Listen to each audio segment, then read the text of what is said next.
4-р тест 20-р бодлого. За 6 найз эмчийн үзлэгт орсныхаа дараа бол өндрүүдээ бол тэмдэглэсэн байна.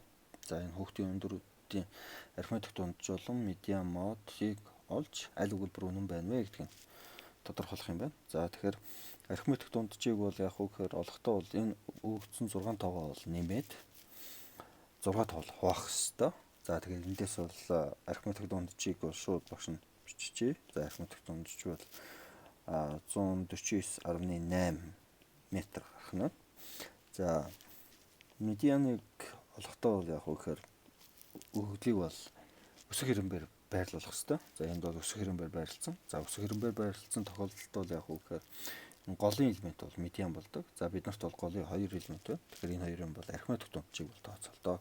За арифметик дундж нь бол яг уу гэхээр шууд бодчихвол 149.5 метр байна. За мод. За мод гэдэг бол яг уу гэхээр өгөгдөлд хамгийн их давтагдсан утгыг бол мод гэж нэрлэдэг. За энд бол хамгийн их давтагдсан утга бол 146 гэдэг утга бол хамгийн их давтагдсан байна.